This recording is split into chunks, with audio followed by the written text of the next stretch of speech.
Hey everyone, welcome to the Withering Effect. Today's episode is number 32 and the date is February 17th, 2020. And I am Duds, or Duds Versus, known to the rest of the internet. And I am Jimbo, also known as Jimbo Slice 23. We are going to be going over more snapshot news in this episode, but before we get to that, what have you been up to this week, Duds? I've been up to some fun things and not so fun things at the same time. So, fun things, I built a carrot and potato farm that 100% originally my idea, though I did, after I finished building the farm, I do have to say, I went back and I was watching some other guys' carrot farms, and they kind of used the exact same thing I did. So I was I thought I was first in being smart.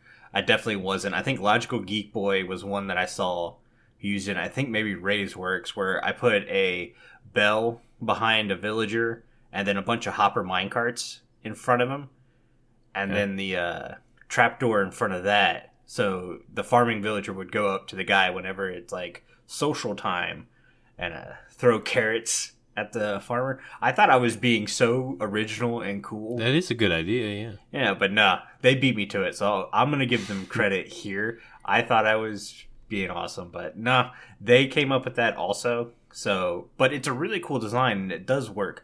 They put their trapdoors on top of the hopper minecarts to keep, because the big thing is the villager walks into the hopper minecarts and he starts bouncing them around. Yeah. So I put the trapdoor in front, but every once in a while the carrots would get stuck on it, so he would just pick them back up and not throw them again. And when I went back and I watched them, when I saw this, that they were doing the same thing, but their trapdoors were on top of the hopper minecarts. So they were the top hopper minecart and the trapdoor were sharing a block, and that kept the villager from walking into it and left all the space for them to throw carrots and potatoes at the other villager. So when I saw that, I went, that's the way I have to do it. I'm being dumb. So I changed that. But the farm is really cool in that it's not a generic, everything's farmland and it's just one thing. What I did is I tried to make it as, Suze, come on, man. 2 seconds into the recording. But I tried to make it look as good as it could. And then I brought in bees. So there's these flowers located everywhere, and these bees are now flying around, pollinating with the flowers and the crops, and villagers are moving around working. So it's a very lively area, which is really cool, except I found the bee radius from their nest or hive or whatever is huge. And they just take off. And I'm like, no, come back. Because where I have it is towards the back of my base. There's just a giant ravine back there. So they like fly over the edge of my base and drop 30 blocks into this ravine. I'm just like, well, I guess that guy's never coming back. To go find a flower. Yeah. Worst part is there are no flowers down there because I've removed them. So all the flowers are where they should be. But they still go venture out that way. They do come back. They do fly all the way up back to the nest. But yeah, so it was pretty cool. It was nice thinking I was coming up with my own farm. A lot of camera account work though, because like I said, it's towards the end of a season. So I'm basically spider webbing my way around my base, doing these ice paths. Like the potato one, I was just going to have the potato one join the carrot one because I did the carrot one in the video. And I was like, the potato is exactly the same and you're not going to want to see that again. So I just ended the video. Well, the potato one, I couldn't connect to the carrot one. So all the items just went into one path. So I had to take the potato one the opposite direction. And it hooks up to the iron farm. So like carrot or potatoes and iron travel the same path now, which is a weird giant loop around my base because of the way I've done it. Be cool to x-ray that base. I'm thinking about doing that for like the final episode of the season. Go into the camera account so you can just see how there's stuff everywhere. See all the inner workings and all the dirty work. Yeah. But on top of that, so I uploaded the video like Saturday night and set it up for release like at 8 o'clock on Sunday morning. Well, at 7:30 Sunday morning, I got a notice saying that my video got copyright claimed. What? And I was just like, how is that possible? The video's not even out yet. So what the heck? Supposedly my intro song is now a copyrighted song. I noticed your video didn't have any music at the beginning of it. Yeah. I was like, maybe he'll go back and fix it, but that must have been why. That's what it was. The video was already out by the time I noticed the notification, and it already had like 7 or 8 views. So I was like, you know what? I'm just going to go ahead and remove the intro music. And it's like 10 seconds of quietness before I start talking. So I didn't see it as that big of a deal. But on the good news of that is I messaged the one and only Decoy, and he's going to let me poke through his audio library and use some of his music for my intro. So really excited about that. Hopefully he doesn't copyright claim it. Yeah, Decoy, don't copyright claim me, man. I'm going to have to stop calling you the Great One if you do that. Yeah, but other than that, I've been playing with Minimator some. If you guys are in the Discord, you saw at least one of the pictures I came up with. But yeah, a lot of fun stuff. Just goofiness all around. But what did you do this week? Well, this week was Valentine's Day.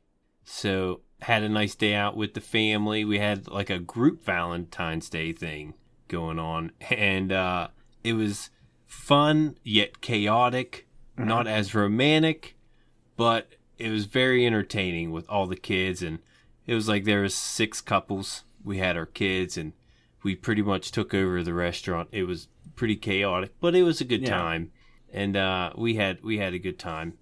Also, me and my wife, we're still on the 7 Days to Die kick. Yeah, I was going to say, every time I see you on Discord, it says you're playing 7 Days to Die. I'm like, you must be having a lot of fun with that. Yeah. Well, we're actually getting to where we have everything we need, and the game is starting to slow down. You know, it's like, what do we do now? You know, we're kind of getting to that point, and I just wanted to make that point because Minecraft doesn't have that. You know what I mean? Right. There's always something you can build and do in Minecraft, whether it's adventuring or, you know, building a farm or whatever. 7 Days to Die doesn't have that, but I just wanted to put that note out there that once you get so far on 7 Days to Die, it kind of, you lose interest, starting to a little bit. Yeah. I mean, it's fun at the beginning, you know, you get all your skills up and stuff. Once your skills up, then what? I played it a little bit, and I mean just a couple hours before I realized it kind of wasn't the game for me. But I see what you're talking about. I watch a lot of people playing the game, though. Like, it's a fun game to watch somebody stream or do YouTube on. I watch Neebs Gaming when it comes to their 7 Days to Die series. It's always fun. But their thing is when they get towards the end game, as you'd call it, when you can't figure out what to do next, they're like, well, how many weird, dumb ways can we kill zombies? So they're building these stupid traps. I'm waiting for someone to come up with a zombie catapult. I mean, that's going to be awesome. Yeah, that would be pretty sweet. I might have to look into that. But yeah, we're on a server, so it's not like I can build whatever I want. You know, we got to look out for other members and stuff, and it's a public server. People come on daily. So it's something my wife wanted to do, join the server and stuff, and we've been having a lot of fun. But like I said, you know, we're almost at the end now, so I'm not too much sure how much I'll be playing that, especially with new Minecraft coming out and stuff. You're gonna have to get her into Minecraft, do the husband and wife survival series. I was telling her that. I said, honey, you can get Minecraft now. Yeah. She's like, oh, I don't know. If you're going to play 7 Days to Die, that's a good transition either way, you know, from Minecraft to that or that to Minecraft. But yeah, she's played it with me on the Xbox. I'm like, yeah, give it a shot on the computer. It's way better. Yeah. I mean, that's the way I was. I think I've told this story a couple times, but when my friends came to me and like, hey, let's play Minecraft, I was like, that's the stupidest looking game I've ever seen of all time. I'm not playing Minecraft. And sure enough, it's now my favorite game of all time. Yep. Same here. I say that. I love Battlefield. But I love playing with people I know on Battlefield, and that's kind of gotten really hard. So it's kind of like, eh. Yeah. Plus Minecraft, you can just do so much in it. Mm-hmm. Especially the more stuff they add. Yeah. Did they add more stuff this week? They did add some more stuff this week. Should we go ahead and hop into the news? Yeah. Man, look at that. That was a pro segment segue. Bam. Mm-hmm. I gave you the alley-oop, and you slam dunked. Yeah, you did. It's like Pippen to Jordan. I wouldn't go that far. Especially in the podcast world. We're still tiny. Yeah. Yeah, so this snapshot is 20W07A. And we're going to go through, just like we did last week, these are the listed features of the snapshot. Endermen can now pick up the new nether blocks, so the nylium, and I'm guessing the warp block, stuff like that. Endermen will no longer pick up Netherrack, though. Yep. Which I thought that was interesting. Of course, if you're on any kind of server, most of them all have Enderman griefing turned off anyways. They're just, no, not going to happen. Yeah. Yeah. They gave Hoglins some actual brains. I want to say the last snapshot they were using like pig AI, so they just kind of roamed around. But now they have their own thoughts of trying to kill you whenever they can. Jimbo, I hear your pipes, man. I think those are my pipes knocking. Yeah, I was like, holy cow. It did a little bit earlier, but hopefully they calmed down a little bit. The next thing was they added piglins. Piglins are finally in the game. Not to be confused with zombie piglins, which still haven't technically been entered. It's still the zombie pigmen. So we'll see zombie piglins a little later. The wither can now be summoned using soil, just like soul sand. Nothing special there. Let's see. Netherite blocks can be used to power the base of a beacon, and netherite ingots can be used to fuel the beacon. Why you would ever want to waste precious netherite on a beacon, I have no clue. No. Yeah, no reason for it. Yeah, and piglins and hoglins are now required for the monster hunter and monsters hunted achievements and advancements. Makes sense. Yeah. So what you got on the features that came out with this snapshot? Well, I noticed the Crimson Nether just got way more hostile. Yeah. And now, like, everything in the Nether can kill you still. You know, you think you get a passive mob, but turn it around on you. No, not the case. You think you're getting out, but you ain't. Nope. I do like the piglin animations. How they pick up the item and look at it. I thought that was really cool touch. They throw you a little something and they pick it up and look at it. It really is. I wish they would do the thing like dogs do, where they tilt their head to the side. Yeah, they think about it. Yeah, I mean, they're thinking about it, you know, but if they tilt their head, it would definitely give them a little more thought. That'd be cool. Maybe throw in a villager at the same time. Or like a snort, because he's a pig. Yeah, but I'm with you on the beacon thing. That doesn't make sense. I mean, it makes sense. It makes sense. It looks like a metal. You know, it's probably a precious metal, which is what powers the beacon. But it's way too valuable. You'll never get enough. Really, I mean, you probably could. It'll probably take you a long time. Now, Cub Fan 135. Next season on Hermitcraft, we'll have a netherite beacon. If anyone could do it, I bet it's him. Or like Dude's Nimbomb. Insane. Yeah, he really goes at it.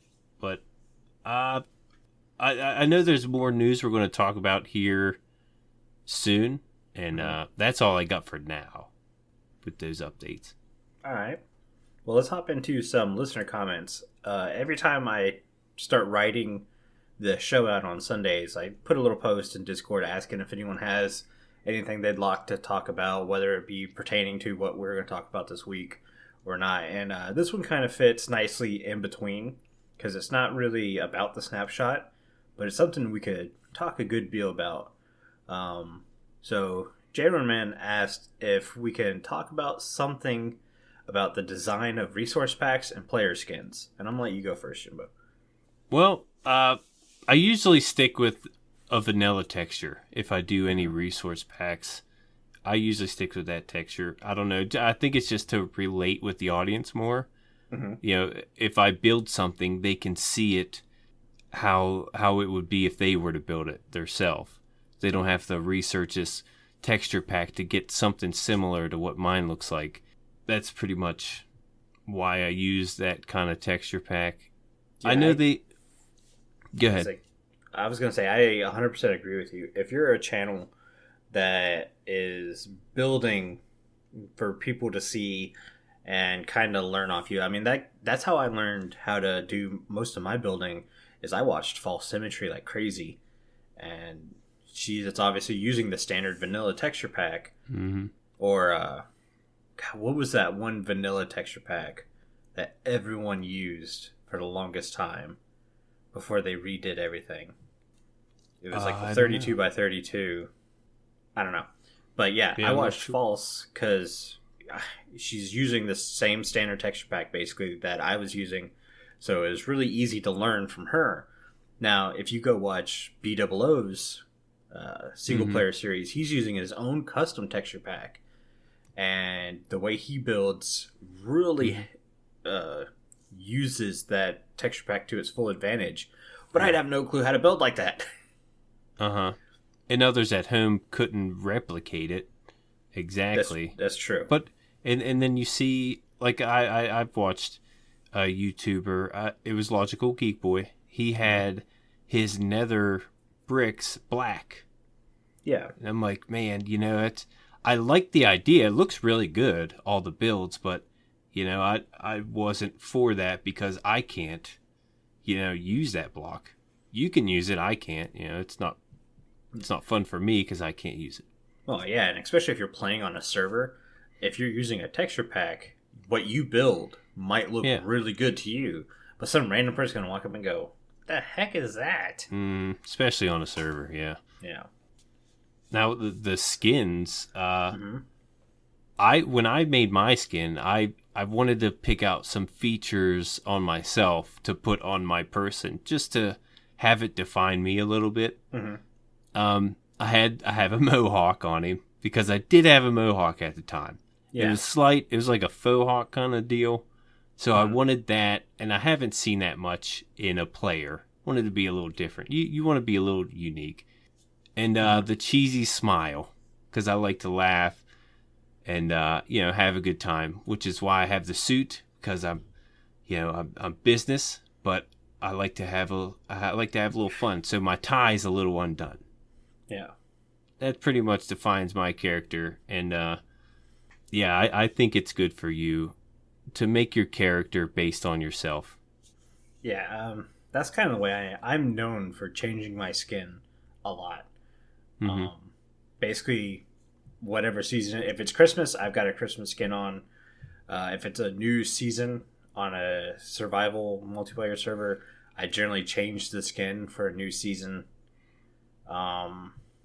If I'm doing some kind of theme episode, like let's say the episode I finally got a trident, I think I dressed my guy up like Aquaman from the comic books. Mm-hmm. I have like, I don't know, 3 to 7 skins I haven't used yet that are just stupid looking skins. Like I had this skit planned out. I have a wandering trader skin for my guy that I was gonna do, but literally the day I created that wandering trader skin, Cubfan did like the exact same thing. Aww. And I was like, oh man, that's cool, because it shows I think a lot like Cubfan, but it's like, I'm not going to do it now. I'll save it for later. Yeah. That's another good thing. You can always change your skin too. Mm-hmm. You know, especially, I think it's same thing on Bedrock now. You know, you can customize your skins and stuff. But on Java, you can always go in and change your skin a little bit. If you want to be a completely different person, you can, you know, or if you, you know, just change it up a little bit, you can always go ahead and do that. Yeah. And I always like to take full advantage of the double layer. Yeah. I see a lot of guys make skins, and it's just on that single layer, and everything looks really flat and stuff. I'm like, no, take advantage of the fact you got a double layer. You can make some 3D looking parts for your skin. Like, on my character, he's usually always wearing gloves, because I just think the nub at the end looks weird if you don't make gloves. So, my gloves are 3D, a part of my shirt's 3D, the hair is 3D. Yeah, I think it's just the hair on mine that's 3D. I did make a detective outfit, and I really missed the opportunity to make it 3D with my jacket. I made the skin. I changed the skin of it instead of the outside layer, a jacket over top the suit. That was a missed opportunity. I'd like to go fix that eventually. Yeah, hang on. You guys are going to probably hear some ruffling because I'm noticing I'm coughing a lot this episode. So I'm digging in my desk drawer for a cough drop. So I'm sorry. I should have planned way ahead, but... It's okay. I got pipes banging. Yeah, it's a noisy episode for us this time. All right, but I think that's kind of it for J-Man's question. We're pretty simple when it comes to resource packs. So now is the part where we would normally run a ad for our Discord, but Carl has come up for... Well, heck, he wrote a script for us that's basically saying exactly what I'm saying, so I'm going to go ahead and read it. He's saying, usually at this point in the show, we play a Discord ad, but with us reaching half a stack of episodes, we are running a survey over the next few weeks to find out what you guys think of the show. The survey is going to help us keep the show fresh, and we will take all the feedback on board and use it to improve the show going forward. Here's Carl with more information about how to get involved.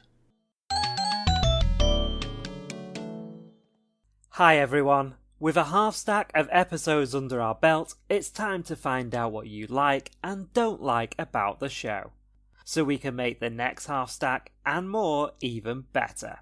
To do this, we have put together our 2020 survey that will run from now until the 15th of March at 10 PM GMT. Join me on episode 36 with Duds and Jimbo for the results. A link to the survey is in the show notes and is also linked in our Discord server. Please get involved and let's take the Withering effect to the next level. Alright, thank you, Carl. And guys, definitely go fill out the survey. We want you to be a part of the show as much as possible.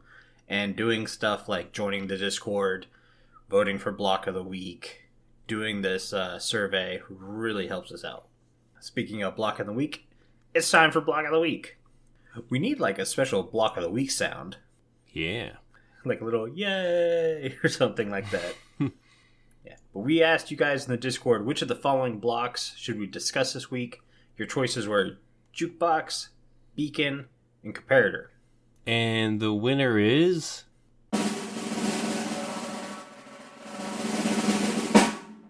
Jukebox. Congratulations, yep. Jukebox. The Jukebox was added in 1.014. There you go. I've never seen them get up as high as the teens in a revision. But to craft the jukebox, to craft the jukebox, it's a diamond surrounded by any planks. This includes the new Nether logs, the warped logs, and the nylium. No, not nylium. That's the floor. Oh, okay, yeah. But warped in the crimson wood. Yes, that's it. Crimson was the other word I was looking for. So you can craft them with that. The jukebox actually has 12 states, one for each of the music discs, and an empty state. How I would improve the jukebox, to me, is pretty simple. I think this has been discussed by tons of people. I would add a hopper functionality to it.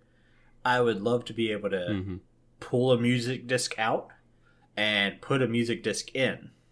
Now, I get maybe having a hopper drop into a jukebox would be a little weird. So I thought, well, a dispenser into a jukebox kind of makes sense, right? Because you would dispense a disc into the jukebox and then have a hopper pull it out. And then I also thought if you attach a lever to the jukebox, you should be able to quote-unquote pause the song. Yeah. So, but or a button. That's how I would improve the jukebox. You have any ideas, Jimbo? Yeah, I do agree with all that. That's really good. The only thing I would think about doing is maybe you can somehow record your own Minecraft music with the jukebox and be able to play it on a disc. I don't know if this is disc related or jukebox related, but maybe you can record stuff with the jukebox and not just play things. Like, for instance, Decoy makes great music on Minecraft and throughout the game, and maybe he can somehow record that with the jukebox and be able to make a disc, his very own disc. Or maybe you can have voices, maybe you have a message and you give someone a disc and it's like a voice message. You could play it through the jukebox. Thought that'd be a pretty cool idea. Yeah, I mean, it'd be cool to have like a blank disc and you put it in the jukebox, maybe with, I don't know, you'd have to have something to know to start recording sound or whatever. But that could be really cool if you could start kind of making your own Minecraft music using note blocks and have it saved on a disc. I'm pretty sure you could customize the discs using resource packs.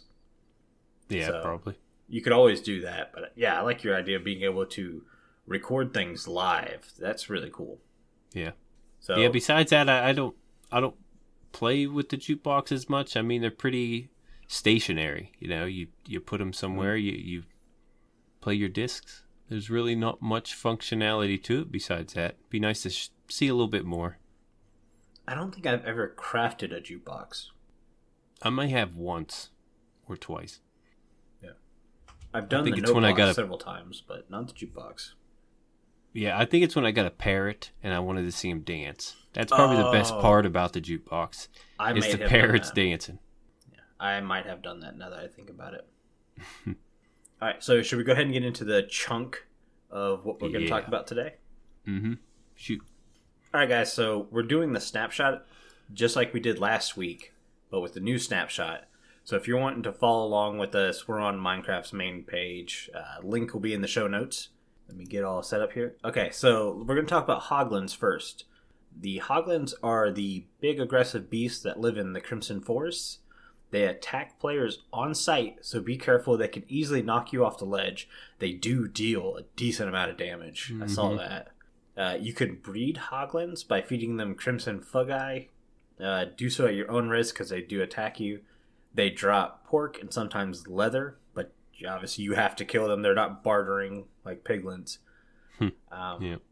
Hoglins will be hunted by the Piglins, which I think is really cool. But it's not like whenever a Piglin sees a Hoglin, it just immediately starts attacking it. They kind of, from what I'm seeing on some videos, that the Piglins wait for maybe an outside, or what do you want to call it, a Hoglin to get a little bit removed from the pack, and then make sure they have enough numbers to kill the Hoglin really quick, which I think is extremely smart AI. Yeah. I mean, you think about how zombies work nowadays, and they're just like, chase you around. Pathfinding. Exactly. Baby Hoglins like to pretend they're tough, which is true, but from what I saw, that they'll still attack you, but they only deal like half a heart of damage compared to like the 4 that the adult version does. And then Hoglins hate the smell of warped fungi. But I want to put out there that just holding the warped fungi doesn't work. You have to place it down. Yeah. So don't run around holding it thinking, oh, I'm safe, because you're just going to die. So what do you like, Jimbo, about the Hoglin? Well, the best part about the Hoglin is he has a really cool mohawk. Yeah. That's the best part. It goes clear down his back, and it looks pretty cool. Of other words, but cool is what I'm going to say. I like the fact that they're scared of the warp nylium. I like. You mean fungi? I like how, or yeah, isn't the nylium's like the grass? Yeah, they're not scared of that. No, they just won't spawn on it. Okay, yeah. Well, I like the fact that they have that. They're scared of something, or But I like that mechanic of each mob having something, a weakness, pretty much. You can tell Mojang's getting smarter in the way they're developing their new mobs. It's no longer how many ways can we kill you. It's like, what can you do to defend yourself now? Yeah. Yeah, there's always a way out, pretty much. Mm-hmm. The Hoglins, one thing what I don't like about the Hoglins is you can't tame them. I'd like to be able to ride one. That would be very cool. I was thinking maybe you could put a golden carrot on a fishing pole. I think I've heard this somewhere. Put a carrot, in a saddle. How you have a regular carrot in the overworld, have a golden carrot, and they would be tameable with the golden carrot. I thought that'd be pretty cool. That would be pretty cool. And like I said, once again, everything in the Nether, even the Hoglins now, can kill you. So yeah, the Nether is very much a dangerous place still. Yeah, so that sucks, but I do like them. The babies are adorable. I like how they give you only half a heart, just to give them a little bit of something. I don't know. I think they're pretty cool overall. Yeah. For likes and dislikes, I kind of have the fact that they're dangerous as a like, because I think it's really cool that it's kind of a new hostile mob. But as a dislike, I also have the aggressiveness. I kind of felt like it would be a cool mob that would attack you if provoked, but if you left it alone, like you said, maybe I could tame it and ride it. That would be really cool. Again, with the mohawk, I think the design of the Hoglin looks really cool. The tusks and everything is pretty sweet. I'm happy with it. It feels kind of like a smaller Nether version of a Ravager, which is awesome. I like the fact that it's another way to get leather, especially considering. So I watched a lot of Ray Works this week preparing for the podcast, and he came up with a really cool Hoglin farm. So basically, if you go above the Nether and you're still in the Crimson Forest, and you put a ton of jack-o'-lanterns down, so basically the entire floor is light blocks. The only things that'll spawn up there are Hoglins. Ooh. So you can make a Hoglin farm really easy with just a platform way up in the Nether and have a sweeping arm push these Hoglins off. And, I mean, just massive amounts of leather and pork chops. That is a good idea. Yeah, he came up with you only need 4 blocks of lava to cook the Hoglins too, so you could have cooked pork chops at the same time. Wow. Yeah. I did want to mention, because you mentioned above the Nether, you could still use that biome. Now, I wanted to mention that these biomes are now like vertically. Yeah. Like you can go up and down and go into different biomes. Usually it's horizontal, left or right, but they're starting to put these biomes vertically. So it gives you a little I don't know. It gives you a little more faith in the cave update. You know, yeah, that's something I didn't catch on the update last week. Is I didn't realize that it's like they're calling this the 3D biome effect or 3D generation. Yeah. So, and I'm with you. I think this is leading to the cave update. Like this was a good test for it. Let's see what else about the Hoglins. I didn't like that you couldn't carry the warped fungi. That you had to place it down, and I didn't like the fact that I had to carry that anyways. Because on top of having to carry like a gold set of armor now to deal with piglins, I now have to carry this stupid mushroom to protect myself from Hoglins. Yeah. Another thing was I felt it was a missed opportunity that they didn't drop their tusks or husks. I don't know. I don't know how to say that word now. My brain's just stopped. I wrote that in the notes, but so one of the things is I listen to the Spawn Chunks on my Patreon or theirs, whatever, but I try not to listen to their podcast till after we recorded our podcast because I don't want to basically sound like I'm echoing everything they say. except for this week. I listened to it because I was bored at work. I was like, I've got to have something. So I listened to this week, and I'm glad I did, because they mentioned the fact that Hoglins don't drop their tusks. And they mentioned that it could be because they don't want real poaching to come from the game, which I kind of agree with. You don't want that stuff happening in real life. But at the same time, they did mention you put 24 cows in a pen and drop them through lava on a regular basis in Minecraft. Yeah. So, That's I get it, point. but I don't get it at the same time. I just think it would have been really cool. But, yeah. Also, pork chops. I mean, we already have pork chops. It'd be cool to have, like, Hoglin steak. Or, again, let me craft some food with the honey I'm now harvesting from bees. Mm-hmm. Yeah, I could see that. So pork chops just seem so, what's the word I'm looking for? It's so 2012. Yeah, well, yeah, it's just so old school, we got pork chops already. Yeah, I mean, I think everyone I know now it's either steak or golden carrots. Mm-hmm. I mean, once I have a gold farm, I don't need anything other than golden carrots. Yeah, that's pretty much what I go with. Mm-hmm. Yeah. Should we hop into Piglins? Yeah, sure.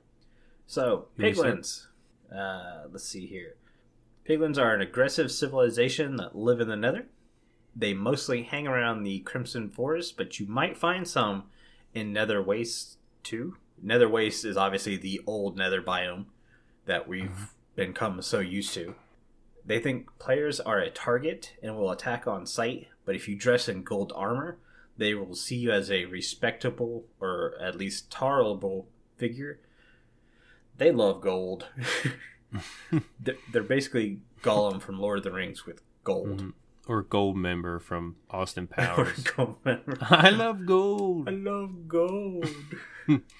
Some people are just like, I know they did not quote Austin Powers. Sure did. We did. What are you going to do about it?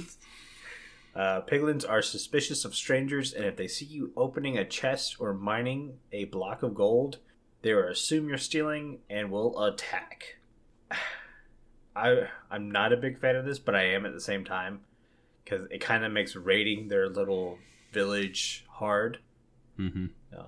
But the whole mining a block of gold, are they going to have just blocks of gold sitting out?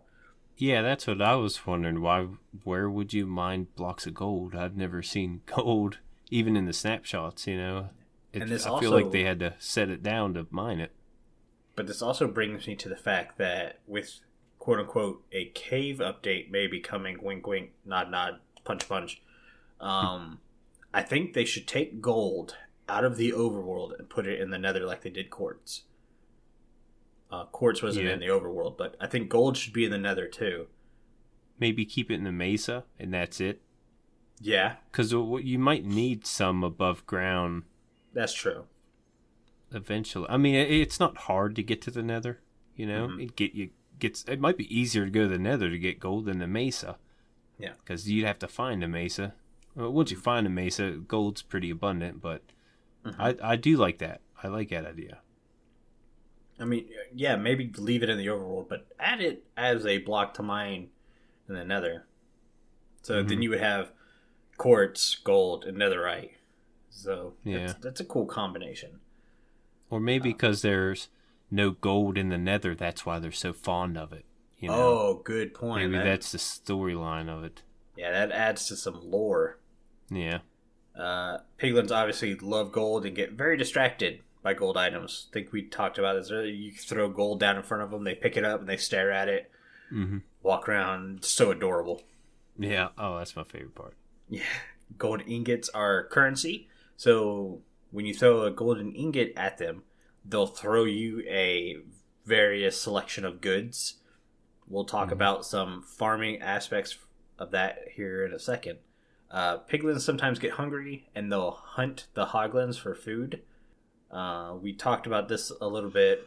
I think somebody broke it down and said it's not really a hunger level. It's a AI pathing thing. Mm-hmm. Or maybe that was just a lucky guess by that person based on the results. Let's see. Piglins prefer to hunt and fight in groups. And when a fight is happening, everybody wants to join in. Basically, just like punching a zombie pigman in the Nether, they'll all hunt you down. Piglins that somehow end up in the overworld will become zombified really quickly. I kind of felt like that's sucky, but yeah. Piglins are creeped out by soul fire and zombified piglins, so they run away whenever possible. That's really cool. The fact that piglins are scared of blue fire. Also, they're not from that biome. Yeah, so it makes sense. That's very true. Didn't think about that. More lore. Yeah. So going on with some more lore. Wither skeletons are a historic enemy of piglins and will attack on sight, which I think is really cool. I thought this would have some farming aspects, but it doesn't. Unless you really want coal and bones. Yeah, it doesn't seem like they drop the heads, even with a looting sword in their hand. I think it's got to be a player kill. Yeah, and like the Hoglins, baby piglins are not as dangerous, but they can be mischievous. I'm taking it as when you're not looking at them, they try to punch you in the back. And it says they like to play with baby Hoglins. I haven't watched a video where they've caught that on camera yet. They've caught them just kind of like standing around each other. Yeah, they kind of run around a little bit, but they don't seem to be like in sync like baby villagers will play with each other. Yeah. That's all I noticed. Be cool to have a little bit of animation involved in it. Yeah. So, for my likes and dislikes, I like the fact that it gives another purpose for gold other than what I would use it for, which is just golden carrots and basically a beacon block if I was low on iron. I like how the barding system includes quartz flowers. I think having many ways to get quartz is an awesome thing, especially for multiplayer servers. I thought the hunting party idea was really cool, and I can't wait to like just stumble upon that happening in game. I like how wither skeletons have an enemy now and can be attacked. And I like how they're trying to make baby versions of the adults different. So how it's not like baby zombies where it's basically the exact same thing, but faster. It seems like it seems like they're trying to be a little different. The dislikes are the fact that you have to be wearing the gold armor for them to attack you. I said I like that it gives a use for gold, but again, having to carry an extra set of armor on me just kind of sucks. Yep. Especially if you have netherite. Because if you have netherite, you had to build the netherite armor with the gold. Because you have to make netherite with gold. So I think that should kind of offset piglins. Yeah, you think they'd be okay with that type of armor because it does have gold involved, but yeah, I never noticed that. And then the piglins becoming zombified in the overworld. It's like, I'm so used to zombie pigmen, I don't want more of them. Yeah, it'd be nice to bring one to the overworld. I know what you mean. But what about you? What do you like and dislike? Well, again, I love the animations. Animations are the best part, I think, about the piglins. How, that they look and think about, contemplate what they're holding in their hand. I just think that's so cool. I like how it makes obsidian and quartz renewable. And other items as well. I mean, the obsidian and quartz is what I was more focused on. I know flint and gravel also are now renewable. Yeah, I've pulled up the little bartering sheet. When we get done doing the likes and dislikes, I'll break down what exactly they barter for. Okay. Like that. So if people are wondering, we got you a rundown. Yeah. I didn't write anything like that down, but the obsidian and quartz I know are harder for them to barter with. You're not going to get as many of those, but yeah, it's cool to know that you can get that if you were to make a farm of some sort. And I love the fact that they fight the wither skeletons. Like you said, it gives them a little lore. Yeah. And they're scared of the pigmen. So, again, it goes with the whole how it gives them a weakness. A strength and a weakness. It's not really a strength. The wither skeletons will fight back. The skeletons aren't scared of the pigmen or the piglins, but I just think that's a really cool addition. My dislikes, or I do like how they're distracted by the gold. I think that goes along with the animations, though. Yeah. I did write that down. The dislikes are, like you said, I gotta wear gold now. It's only one piece of armor you have to wear, but I can't. Again, you gotta carry armor around, and you can't really keep it in a chest because they don't want you to get in the chest, whether you're getting gold out or what. You know, they don't want you to get in the chest, and that's another thing. I have to be careful where I put these chests. Yeah, I didn't think about that, and I'm wondering, will they attack you if you place an ender chest down? What about a shulker box? Do they consider a shulker box a chest? Are they going to attack you for that? I did think about that, but I didn't write that down. But yeah, that's another point. Is it just regular chest? What about the new chests? What are they? The fisherman. Oh, barrels. Barrels. Yeah, those two. So that's something I didn't hear from anyone about. You think someone would have brought that up, but yeah. That's pretty much it, though. I'm with you with the zombified piglins in the overworld. Not too fond of that, but I guess it gives it another functionality. But I'm never going to want pigmen in the overworld, so probably not going to bring the piglins over. Yeah, so let's go ahead and jump into farming these piglins, because that's the big thing I loved watching it. I've put a link in the show notes about Ray's works. Like I said, I watched a lot of his stuff this week, and I thought he did a really good job breaking down some of the cool stuff you can do with the piglins. One is, so you throw a gold ingot at the pigman, or piglin, I should say. The piglin will then throw you a random item it has in its inventory. These random items, they are broken into 4 sections, and they're weighted, which means basically what percentage of a chance you're going to get this item. So let's call it super common items, or about 10% chance you're going to get this item, includes soul sand, red mushroom, brown mushroom, flint, rotten flesh, crimson fungi, and nether brick. No one wants any of that junk. Yeah, who wants rotten flesh? More than that. Jeez. The 5% drop, or the third highest chance, would be a shroomlight, fire charge, gravel, raw pork chop, leather, or warped fungi. To me, that's a lot better. I like the idea of the shroomlight. I think I would use that more than I would glowstone, even though I think it's kind of a lost texture at the same time. Gravel's always a great thing to get, especially if you don't live in a gravel biome like I did this season. Yeah, it helps with concrete building blocks. Same thing with leather. I was always low on leather this season, so the more ways to get leather, the better. The second rarest items you can get, or a literal 2% chance of them dropping, is glowstone dust, magma cream, and ender pearl. I also forgot to mention that they will drop multiple quantities. Like gravel they would drop 4 to 12 quantities, or leather they drop 2 to 7, flint 3 to 8. Most things are 1 to 4, except for a shroomlight will always be 1, fire charge would always be 1.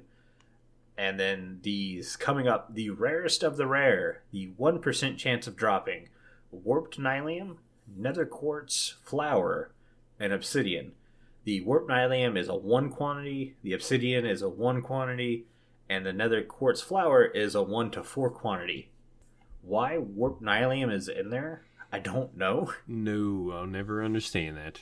Yeah. Crimson nylium's not. So it's kind of like, and why is it weighted so heavy? Is that saying like the warped forests are going to be a rare forest? Yeah, and if they're so like, they don't go to the warped forest at all, why are they carrying around the warped nylium? Know how that's they would get some?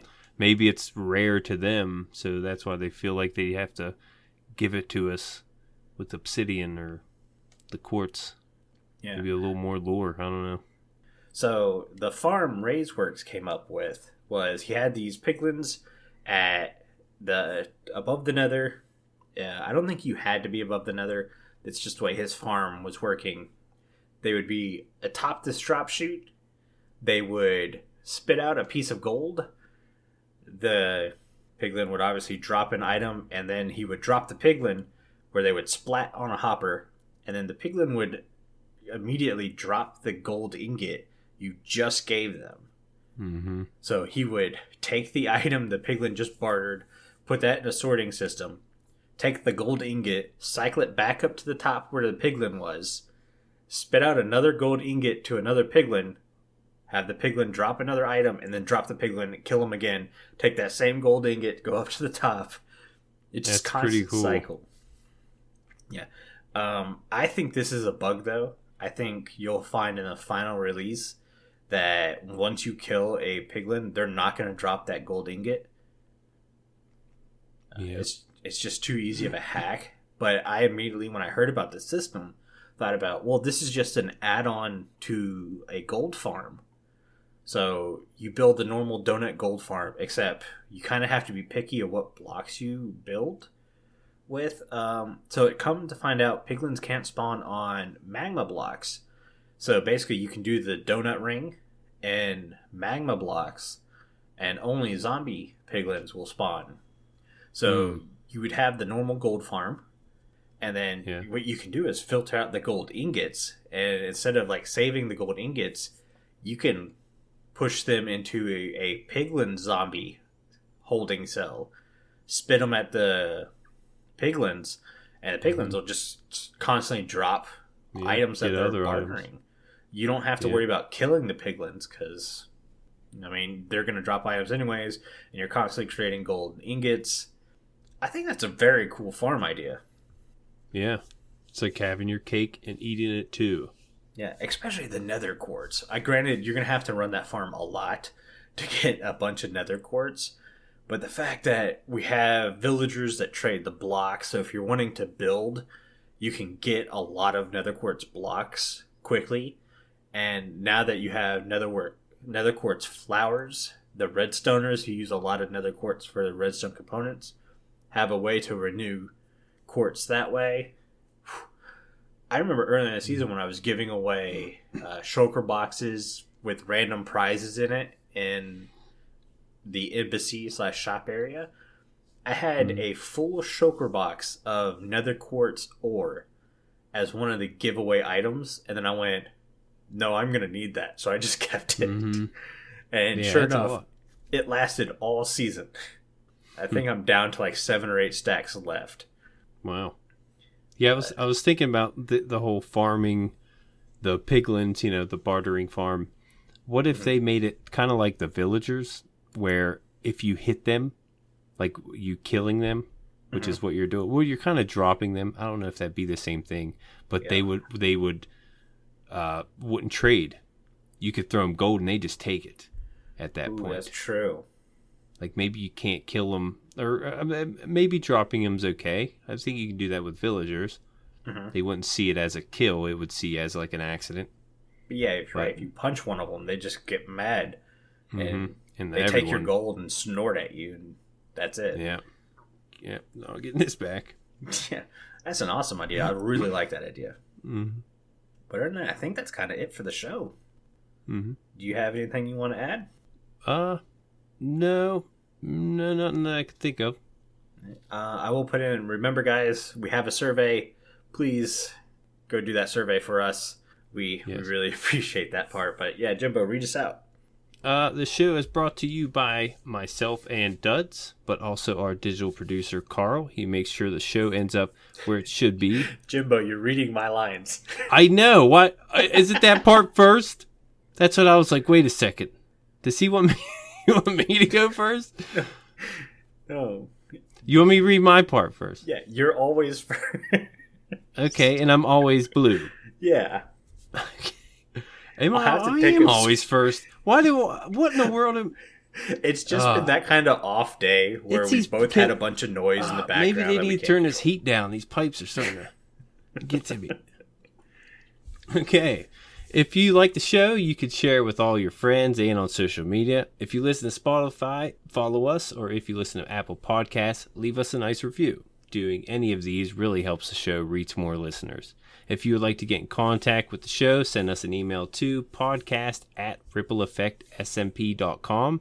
Tweet us or join our Discord where you can have a chat with everyone who works on the show and fellow listeners. The links are all in the show notes.